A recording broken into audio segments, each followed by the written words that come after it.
मी धनश्री स्वागत करते तुमचं आजच्या आपल्या युववाणी या कार्यक्रमात. काय मग मित्रांनो, तब्येत पाणी मस्त मजेत ना? मला ना काहीतरी कमी असल्यासारखं वाटतंय. तुम्हाला पण वाटतंय का? मला माहितीये तुम्ही विचार करत असाल की आज तुमच्याशी गप्पा मारायला मी एकटीच कशी. आपल्या कार्यक्रमातला शैतान कुठे गेला? आणि त्याच्याशिवाय होणारा कार्यक्रम म्हणजे चहात साखर नसल्यासारखं, नाही का?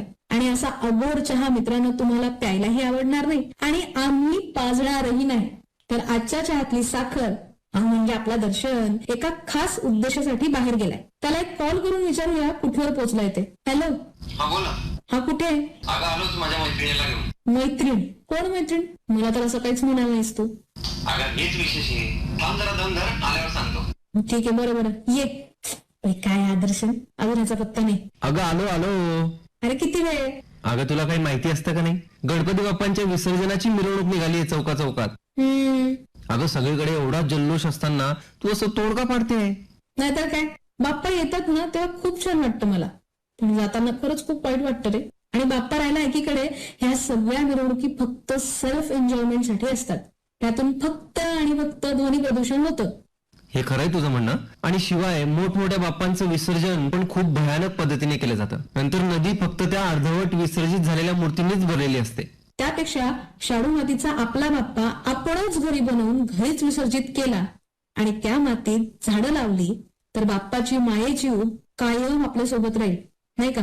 अगदी बरोबर बोलते. अगं ऐक ना, एक महत्वाचा विषय बाजूलाच राहिला. माझी एक मैत्रीण आली आहे. मी तुला म्हटलं होतं ना फोनवर मैत्रिणीला आणतो म्हणून. तर ती ना उत्तम असं बासरी वादन करते. तिला आज मी आपल्या या कार्यक्रमात बोलवलंय, तर तिला घेऊन येऊ का मध्ये? अरे विचारतोय काय, बोलव ना. मित्रांनो, तुमच्या सोबत आजच्या आपल्या कार्यक्रमात स्वागत करूया आपल्या मैत्रिणीचं, जिचं नाव आहे राजेश्वरी रत्न बारकी. राजेश्वरी, तुझं आजच्या कार्यक्रमात खूप खूप स्वागत आहे. धन्यवाद. बासरीचा विषय आपला झालाच आहे, तर मला असं वाटतं आपल्या या मुलाखतीची, आपल्या या कार्यक्रमाची सुरुवात तुझ्या एखाद्या बासरीच्या धुनने व्हावी असं मला वाटतं. नक्कीच.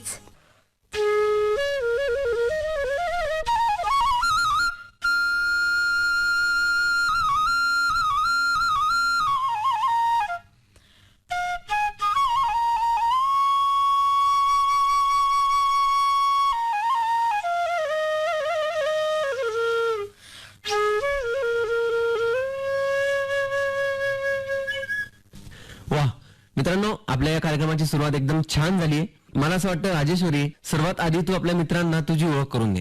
मी कुमारी राजेश्वरी श्रीकांतरत्न पारखी, बासरी वादक. मी राहणार जळगाव, मूळजी चेठा महाविद्यालयात BA संगीत शिकत आहे आणि मला अनेक पुरस्कारही मिळालेले आहेत. ओके. आणि मला बासरीची आवड आहे. मग मला असं वाटतं की आता सुरुवात चांगली झालीच आहे, तर आपल्या या कार्यक्रमाची आणखी चांगली सुरुवात करण्यासाठी एखादं भक्तिगीत आपण ऐकायचं का? मी श्रीरामांचं एक सुप्रसिद्ध गीत वाजवते.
खूप छान राजेश्वरी. मला सांग, वादनाची आवड तुला कशी लागली? माझ्या आई वडिलांना संगीताची आवड असल्यामुळे त्यांनी आम्हाला संगीताचं शिक्षण देण्याचं ठरवलं. हम्म. माझ्या आईचा आवाज खूप सुंदर असल्यामुळे ती पण खूप सुंदर गाणं गाते. अच्छा. जळगावमध्ये तबला, हार्मोनियम इत्यादी वादक खूप आहेत. हम्म. आणि त्यामुळे पप्पांची इच्छा होती हम्म. की माझ्या दोघी मुलींनी काहीतरी वेगळं क्षेत्र निवडावं. अच्छा. म्हणून त्यांनी आम्हाला बासरी क्षेत्रात टाकलं आणि आम्हाला त्यानंतर खूप आवड निर्माण झाली बासरीत आणि आम्ही ठरवलं दोघींनी की करिअर त्याच्यातच करावं, ओके. बासरीतच. म्हणजे बासरी या विषयाकडे तू करिअर म्हणून बघतेस. येस. क्या बात आहे. मग मला असं वाटलं होतं की आधी कोणीतरी घरात असेल, म्हणजे आई किंवा वडील किंवा आजोबा काहीतरी वादन करत असतील किंवा गायन करत असतील, पण तुझ्या घरात तसं कोणीच नाहीये आणि तुझ्या आई वडिलांचाही तुला खूप सपोर्ट आहे असं तुझ्या बोलण्यातून जाणवतं. आता आपण भक्तिगीत ऐकलं, मॉर्निंगची जी धून असते ती ऐकली. एखादं शास्त्रीय गीत किंवा राग ऐकायला आपल्या मित्रांना खूप आवडेल. नक्कीच नक्कीच. मी राग हंस ध्वनी वाजवण्याचा प्रयत्न करते.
राजेश्वरी, कलेच्या क्षेत्रात म्हणजे कला कुठलीही असो किंवा खेळ असो, या प्रत्येक क्षेत्रात आपला एक गुरु असतो ज्याच्याकडून आपण शिकत असतो. तुझ्या क्षेत्रात, तुझ्या बासरी या विषयात तुझे गुरु कोण आहेत? बासरीतील माझे प्रथम गुरु श्री लक्ष्मण राजपूत सर आहेत. यांच्याकडे मी बासरीचं प्रारंभिक शिक्षण घेतलं. अच्छा. आणि आता मी ज्यांना बासरीची दैवत म्हटलं जातं असे पद्मविभूषण पंडित हरिप्रसादजी चौरसिया यांच्याकडे मी बासरीचं पुढील शिक्षण घेत आहे. वा, क्या बात आहे. मग तू या परीक्षा देखील दिल्या आहेस का गांधर्व महाविद्यालयाच्या? हो, माझ्या 6 परीक्षा झाल्या. आता मी विशारद पूर्णच्या लेवलला आहे. बर, मग ही तयारी तू पंडितजींकडेच शिकते? मी म्हणजे 5 परीक्षा माझ्या प्रथम गुरुंकडे शिकली, लक्ष्मण राजपूत सरांकडे. अच्छा. आणि आता पुढील शिक्षण मी गुरुंकडे करत आहे, गुरुजींकडे. मग आता 7वी परीक्षा गुरुजींच्या. आणि यासोबतच मला असं वाटतं की तू क्लासेस पण घेतेस का? हो, ओके. मी आणि ज्ञानेश्वरी आम्ही दोघी क्लासेस घेतो, अच्छा. ज्ञानराज बासरी अकॅडमी म्हणून. ओके. आणि म्हणजे तू शिकतेही आणि शिकवतेही. हो. क्या बात आहे, छान. बरं, मला एक असं विचारायचं वाटतं की या क्षेत्रात जसा गुरु असतो जो आपल्याला शिकवतो, तसं एक आयडल देखील आपला असतो ज्याच्याकडे आपण बघतो की मला याच्यासारखं व्हायचंय, यांच्यासारखं तरी किमान आपल्याला आलं पाहिजे. तसं तुझ्या बाबतीत कोण आहे? तर गुरुजींकडेच बघून की त्यांनी ते माझ्या गुरुजींचं एक वाक्य आहे, आता सांगते मी. म्हणजे त्यांचं वय आता 86 आहे, अच्छा. पण ते तरी म्हणतात की मी अजून एकही राग पूर्ण शिकलेलो नाहीये, मला तो पण शिकण्यासाठी देवाने पुढचा जन्म द्यावा की मी शिकेल. म्हणजे इतका मोठा माणूस असं सांगतोय, बरोबर आहे. म्हणजे त्यांच्याकडून खूप शिकण्यासारखं आहे. नाही, म्हणजे कुठलीही कला असो, संगीत हा सागरच आहे. हो, नक्की. जितकं आपण खोल जाऊ तर आपल्याला गाठता येत नाही. नाही. ती मोठी व्यक्ती, त्यांचं असं म्हणणं म्हणजे आपल्यासाठी तर आपण जे शिकतोय हे खूप कमी आहे, आपण हे तर खूप थोडं आहे. म्हणजे एक कण सुद्धा नाही बरोबर आहे. मातीचा. राजेश्वरी, म्हणजे मला असं वाटतं की हे आपल्या मित्रांना देखील आवडेल. सध्या सोशल मीडियावर म्हणा किंवा आपण बघतो रील्सवर वेगवेगळी धून, बासरीच्या टोन्स आपल्याला ऐकायला मिळतात, ज्या खूप थोड्या असतात पण खूप व्हायरल झालेल्या असतात. हो. अशा काही टोन्स तू ऐकवशील का? हो, नक्कीच. आता सध्या एक प्रचलित धून रील व्हायरल होत होती, मन तुझं जलतरंग म्हणून. हा. ती बासरी वादक श्री अमर ओक सरांनी वाजवली आहे, तर ती मी वाजवते. मन तुझं जलतरंग लहरी तुझा साथ, दरवेळी परकी वाटते ओळखीची गाज, चाल तुझी फसवी तरी गाणं दगाबाज नाही, भरतीचा माज नाही ओहटीची लाज.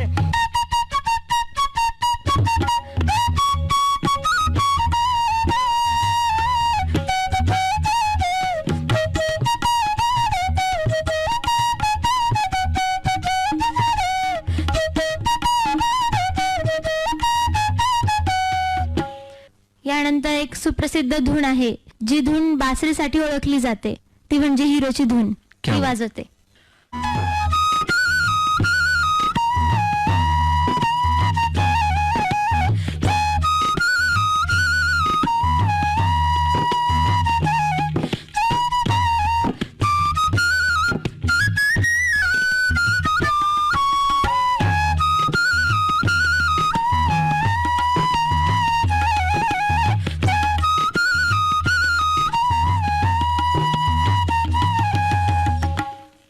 श्री किरण विणकर सर यांनी वाजवली राधाकृष्णाची धून वाजवण्याचा प्रयत्न करते.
क्रिश चित्रपटातील धून वाजवण्याचा प्रयत्न करते.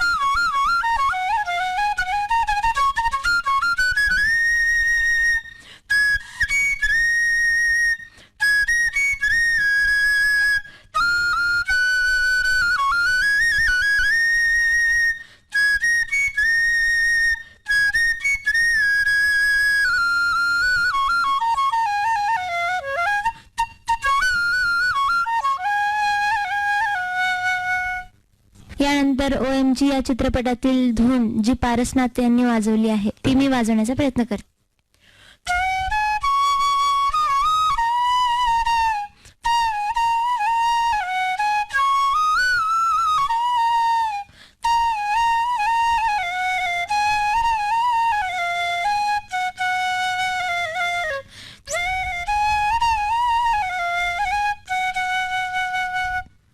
यानंतर सर्वात प्रचलित धून म्हणजे महाभारतची धून जी आता मी वाजवते.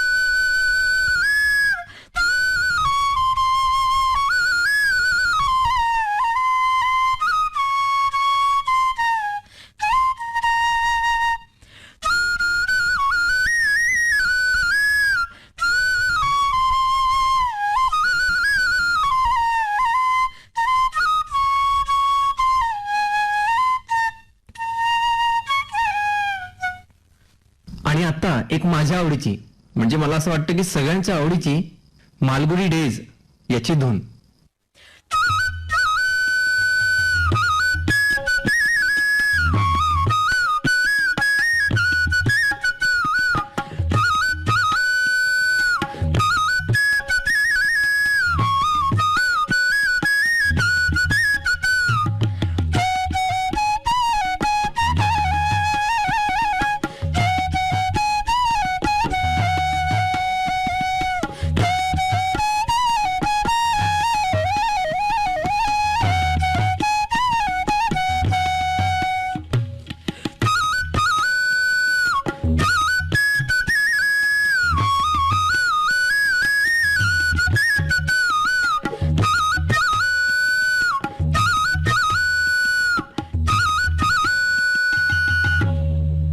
क्या बात आहे, खूप छान राजेश्वरी. मित्रांनो, या सगळ्या ज्या बासरीच्या धून आहेत या खूप आयकॉनिक आहेत आणि हल्ली खूप व्हायरलही होत असतात रील्सच्या माध्यमातून, नाही का? आणि या तुम्हाला नक्कीच आवडल्या असतील. आता मला सांग राजेश्वरी, युथ आणि म्युझिक याबद्दल तू काय सांगशील? म्हणजे आपण आजकाल बघतो लहान लहान मुलं मोबाईल मध्ये अडकलेली असतात, त्यांना मोबाईल शिवाय दुसरं काहीच दिसत नाही. किंवा पालकांचाही आता कल आहे की त्याने काहीतरी एखादी कला शिकावी, एखादा खेळ शिकावा, पण तरी मोबाईल मध्ये जर त्यांना सगळं मिळतंय तर ते मोबाईलच्या बाहेर जायला तयार नाहीयेत. आणि तीच परिस्थिती बालकांची सोडली तर आजकालच्या तरुणांचीही तीच आहे. तर म्युझिक आणि आजच्या पिढीचा युवा याला तू कसं बघतेस? मी तर एवढंच सांगू इच्छिते की आजकालच्या या युगात मुलांनी मोबाईलचा कमी वापर करावा, कारण त्यामुळे बऱ्याच मुलांची मानसिक स्थिती ही भरकटत चालली आहे. आणि संगीत हे असं एक माध्यम आहे की ज्यामुळे मुलांचं मन हे स्थिर राहू शकते. मला एवढंच वाटतं की आजकालच्या पिढीने कला क्षेत्राकडे जास्त वळावं, कारण संगीत ऐकल्याने किंवा वाजवल्याने गायल्याने आपल्याला मनशांती मिळते, आत्मिक समाधान मिळतं. आपण बघतो की रुग्णांसाठी म्युझिक थेरपी ही यंत्रणा राबवली जाते, त्यामुळे रुग्णांना मनशांती प्राप्त होते. जर का आपण संगीत शिकलं तर नक्कीच आपला माइंड स्टेबल राहील असं मला वाटतं. राजेश्वरी, तू बासरी शिकतेस, तर या बासरीसाठी आणि तुझ्या अभ्यासासाठी तू कसा वेळ डिवाइड करते? बासरीचा रियाज आणि अभ्यास कसं सांभाळते? मी सकाळी 4 वाजता उठून रियाज करते. माझ्या गुरुजींचं वाक्य आहे की जो करेगा रियाज वही करेगा राज. जो रियाज करेल तोच या जगावर राज करू शकेल, लोकांच्या मनावर राज करू शकेल. बरोबर आहे. मग तू किती वेळ रियाज करतेस? मी सकाळी 2 तास, जसा मला वेळ मिळेल तसं मी बासरी हातात घेते. म्हणजे सकाळी 2 तास मला कॉलेजला जायचं असतं, मग कॉलेजलाही आमची प्रॅक्टिस वगैरे असते, तेही करते. मग घरी आल्यावर परत थोडा वेळ प्रॅक्टिस, मग आराम. म्हणजे प्रत्येक मी असं शेड्यूल बनवून घेतलंय की केव्हा केव्हा रियाज करायचा, केव्हा केव्हा काय करायचं. मग ते बरोबर हिशोबाने होतं. संध्याकाळी माझा 6 ते 8 क्लास असतो. नंतर मी तबला पण शिकते. मी श्री राहुल कासार सरांकडे तबला शिकते. क्या बात. पालकांचा कल आहे माझ्या मुलाने कला शिकावी, पण जेव्हा परीक्षेचा काळ येतो तेव्हा पालक सगळ्या गोष्टींना बाजूला ठेवून फक्त अभ्यास अभ्यास अभ्यास या गोष्टीकडे मुलांना वळवतात. पण तो जर का एखादी कला शिकत असेल तर त्याच्यासाठी अभ्यासाला काय मदत होते असं तुला वाटतं? मी तर आधी हेच सांगू इच्छिते की पालकांनी असं फोर्स नाही केला पाहिजे मुलांना. आता माझ्या पप्पांनी मला कधीच फोर्स केला नाही. मी 10वीत असताना 12वीत असताना की तू अभ्यासाकडे लक्ष दे वगैरे, ते म्हणायचे तू हे पण कर पण बासरीकडे दुर्लक्ष करू नको, कारण हे तुझं करिअर जर तू चॉईस केलंय याच्याकडे तू जास्त लक्ष दिलं पाहिजे आणि त्याच्याकडे पण लक्ष दे, पण इतकं दुर्लक्ष नको करू वाद्यांकडे वगैरे असं. बरोबर. आणि मला असं वाटतं की एखादी कला जर आपण शिकत असू तर ती आपल्याला अभ्यासातही खूप मदत करते. हो बरोबर. कारण पालक काय करतात, 10वी-12वीचं वर्ष आलं की सगळ्या गोष्टी बाजूला ठेवायच्या आणि फक्त अभ्यास करायचा. पण मला सगळ्या पालकांना हे सांगावं असं वाटतं की कला ही अभ्यासाला पोषक असं वातावरण देते. हो म्हणजे अभ्यास करताना आपण एक शांत डोक्याने जर का आपण शिकून आला असू किंवा मग आपण रियाज करून अभ्यासाला बसू तर ते आपल्याला नक्कीच खूप हेल्पफुल होतं असं मला वाटतं. हम्म. राजेश्वरी, तू आज आपल्या युवावाणी या कार्यक्रमात आलीस आणि आपल्या मित्रांना तुझ्याबद्दल, तुझ्या कलेबद्दल आणि तुझ्या या बासरीचा स्वर सगळ्यांना ऐकायला मिळाला त्याबद्दल तुझे खूप खूप आभार. थँक्यू दादा. आणि तुला तुझ्या पुढील वाटचालीसाठी खूप खूप शुभेच्छा देत आपण आता कार्यक्रमात रजा घेऊया. आकाशवाणी जळगाव केंद्र यांनी मला आज इथे बोलवलं आणि माझी कला मला सादर करण्याची संधी दिली, याबद्दल मी आकाशवाणी जळगाव केंद्राचे हो नक्कीच. मी कट्याळ काळजात घुसली या चित्रपटातील सुंदरसे गीत जे शंकर महादेवनजी यांनी गायलेलं आहे असं सूर आणि रागसोह हे गाणं वाजवण्याचा प्रयत्न करेन.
छानशा गाण्यानंतर आता कार्यक्रमात वेळ झालीये तुमचा निरोप घेण्याची. पण त्याआधी तुम्हाला आजचा कार्यक्रम कसा वाटला हे आम्हाला नक्की लिहून कळवा आमच्या या पत्त्यावर. संपर्कासाठीचा पत्ता आहे प्रिय दोस्तो हो, युवावाणी विभाग द्वारा केंद्र निदेशक आकाशवाणी केंद्र जळगाव, टपाल पेटी क्रमांक 52. मित्रांनो, आजच्या या कार्यक्रमात मी सहभागी होते तुमची लाडकी मैत्रीण धनश्री जोशी. आणि धनुश्री सोबत मी होतो तुमचा लाडका मित्र दर्शन गुजराथी आणि कार्यक्रमाचे सादरकर्ते होते ज्ञानेश्वर बोबडे. तेव्हा मित्रांनो, पुन्हा भेटूया पुढच्या कार्यक्रमात. तोपर्यंत tata, bye. See you again. ही आकाशवाणीच्या जळगाव केंद्राची निर्मिती होती.